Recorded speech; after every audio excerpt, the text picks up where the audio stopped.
live and on your side. This is WSAV News 3 today at 6. Good morning, everyone. It is Tuesday, July 21st. I'm Kim Gusby. And I'm Ben Katko. Thanks for joining us here on News 3 today. Our top story this morning, police are still searching for suspects in 3 recent break-ins that have hit 2 different Starland District businesses. Some residents in the area say they believe the incidents could be connected to unhoused neighbors in the area. Old Savannah City Mission is just a block from Starlandia and around the corner from Starland Strange and Bazaar. However, the program director at Old Savannah City Mission says people should not jump to conclusions about who may be responsible. I can say, speaking up for the friends and neighbors that we do that frequent this area all the time, we've never had a problem with any of them breaking into any business or doing any kind of harm to anybody in the area. Some neighbors in the area tell us they hope the recent break-ins don't keep customers away from the district's small businesses. Operations are expected to be back to normal today after a reported suspicious package at Fort Stewart was deemed to be no threat. The package was reported yesterday morning at the Education Center. The building was evacuated as emergency services worked at that scene. Officials found the package to be a misplaced personal item and then issued the all clear. The Education Center will return to normal operation later this morning. Meanwhile, Tybee Island police are alerting parents about an unpermitted event happening on the beach next month. In a post on social media, authorities say they are aware of the circulation of flyers promoting a Tybee Island back-to-school gathering the night of August 1st.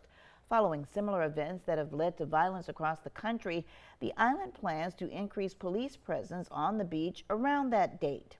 Police are asking parents to, quote, talk to your children about the dangers associated with these events. We also ask that you remind them of the implications their actions may have on college admissions, scholarships, and job opportunities in the future, end quote.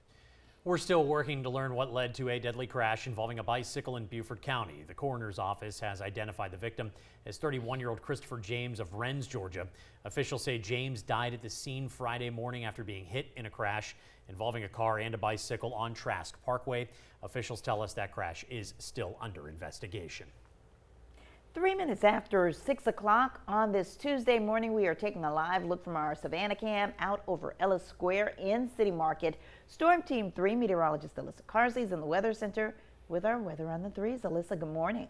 Hey, good morning, Kim. We are starting off the day with those temperatures back already into the 70s and 80s. It is just going to be a very hot and humid day as we're currently looking at those high temperatures back into the mid-90s. Still right around average for this time of year, but of course, we're not even seeing any relief from a breezy wind. In fact, it's from the south, so it's just bringing up all that hot air.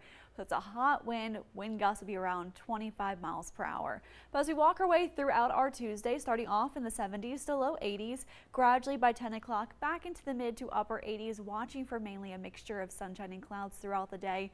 Low 90s by 1 o'clock, high temperatures of course back into the mid 90s, and then as we head into the afternoon later on this evening, we start to see temperatures closer to sunset back into the upper 80s. But of course, our feel like temperatures still remain in the triple digits with only 1 or 2 areas able to see those rain showers and thunderstorms. It's a low chance of rain once again, mainly thanks to high pressure off our coastline that's continuing to push Tropical Storm Bertha that's currently in the Gulf farther away from us throughout the rest of this week. We'll talk about all that in the tropics coming up the next time you see me in just around 10 minutes.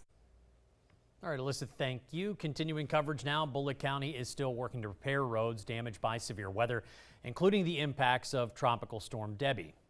One of those projects is on Pleasant Hill Road near Portal, where the road has been closed since June 15th for drainage improvements. The closure was originally expected to last 4 weeks, but persistent rain has pushed the project back another 2 weeks.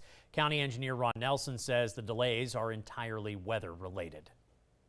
Rain showed up, just kind of created a haphazard scenario for the contractor. He had his cofferdam built in. We were dewatered at that time. And then, you know, here comes Mother Nature. She brings in a fairly sizable rain event over the weekend. This was 2 weeks into the project. Breaches that particular cofferdam, so we had to start over. So, you know, you lose a day in rain, it really costs you about 3 days. If conditions cooperate, Nelson says Pleasant Hill Road is expected to reopen to traffic next Monday. WSAV is your local election headquarters. The race to replace late Senator U.S. Senator, that is, Lindsey Graham, is officially moving into its next phase today. This is the first day Republican candidates can file to appear on the ballot for South Carolina's special U.S. Senate primary.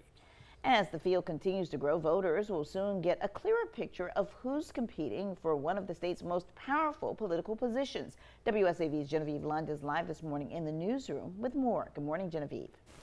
Good morning. Open U.S. Senate seats are rare in South Carolina. In fact, the last time voters chose someone other than Lindsey Graham was more than 2 decades ago.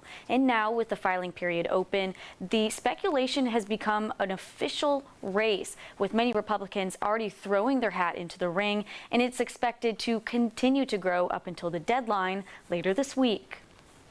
Candidates have until July 28th to officially file for the Republican nomination, with special primaries set for August 11th. So far, Congressman Russell Fry, Congressman Ralph Norman, businessman Mark Lynch, Duke Buckner, and appointed Senator Darlene Graham have all announced plans to seek the seat. Graham, who was appointed after her brother's death earlier this month, confirmed Monday she will run for a full term. The Republican nominee will face Democrat Dr. Annie Andrews in November. And because of South Carolina's open primary rules, not every voter will be eligible to participate in next month's Republican primary. This is not only a national position, but in many respects, and Lindsey Graham helped to prove this, it is an international position where the world certainly puts a spotlight on many of these individuals. Only those who voted in June's Republican primary or skipped the June primary altogether can cast a ballot in the August primary. Voters who participated in the June Democratic primary are not eligible to vote in this special GOP contest. And with the filing window now open, it's interesting to see what candidates will choose to put their hat in the ring as the deadline approaches later this week, as they continue to decide what they want to do moving forward. Reporting here in the newsroom, Genevieve Lund, WSAV News 3 on your side. Thank you, Genevieve. For important information on all the races in both South Carolina and Georgia this November, head to our website, wsav.com/electionhq. Around Georgia right now, a new state law that took effect July 1st is changing how the state delivers public mental health care. Under the new law, the state's behavioral health commissioner will appoint clinic executive directors, replacing the previous system where local county boards made those decisions.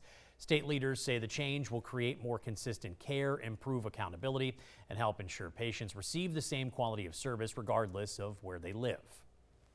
Someone who may be suicidal may be a great place for that person to go and get stabilized. It could be someone who has a mental health diagnosis and maybe their medication's unregulated and they need to get stabilized on their medication. They can go for that purpose. It could also be someone maybe who has addiction issues that wants to get help with their addiction and find a way to get into recovery, and they can go to the crisis center. Some advocacy groups say the restructuring could reduce local input into how community clinics are operated. Meanwhile, state leaders say they are working with local leaders to keep services running smoothly during that transition. Next month, shoppers in the Palmetto State can save on school purchases during South Carolina's annual tax-free weekend. It begins August 7th. You can purchase eligible items tax-free, including school supplies, computers, clothing, and accessories like shoes and other essentials. It runs all weekend, ending Sunday, August 9th. You can find a full list of tax-exempt items on our website, wsav.com/tax-free. Back here in Georgia, AAA has launched a new campaign to help students understand road safety as they get ready for the school year. If your child plans to use an e-bike or an e-scooter for their commute to school, AAA recommends going over a quick safety guide with them. This includes knowing the device's maximum speed and its features, choosing an age-appropriate device for your children, requiring a properly fitted helmet, setting riding rules, and most importantly, reviewing those local laws before they hit the road. 10 minutes after